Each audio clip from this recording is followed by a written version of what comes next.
In February of 2020, I was playing here with my children, and as we were about to head out of the park, we passed by a few young men, and one of the men told me, "That's right, get those coronavirus babies the F out of this park." Does it make a funny sound?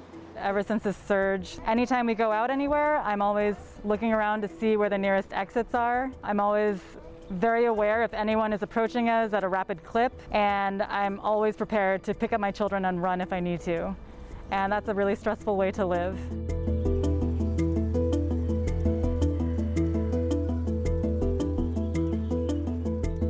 I did have a therapist at one point who is white, and I stopped seeing her before the pandemic began, but I do feel like if I continued seeing her, I would have to explain a lot of context or answer questions that I feel like sometimes a BIPOC therapist would immediately understand instead.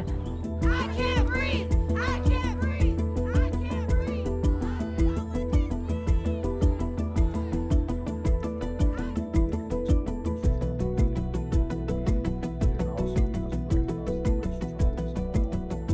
So I saw that there was a gap in terms of our treatment approaches for people of color for this specific type of issue, and wanted to create a model that was not only something that we could support our people of color around, but also something that would be accessible to folks learning how to do this approach as well.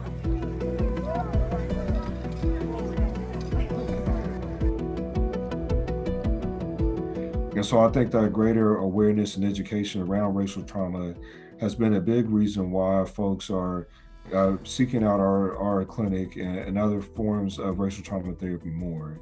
So that makes me happy. The part that makes me sad and frustrated is that we are also experiencing this great rise in at least awareness for our country when it comes to racism and discrimination the various communities of color have been experiencing for hundreds of years at this point.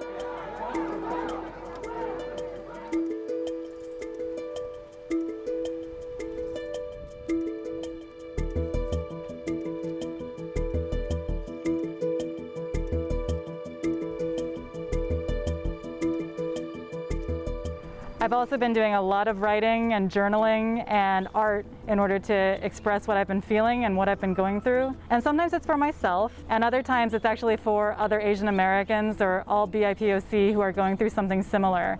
The fear that we carry walking around on a daily basis because of white supremacy is a burden, and it's a stress that shouldn't be ours alone. It's a responsibility of everyone in this country to dismantle white supremacy and to make sure that every person in this country feels safe and can raise their children to also feel safe.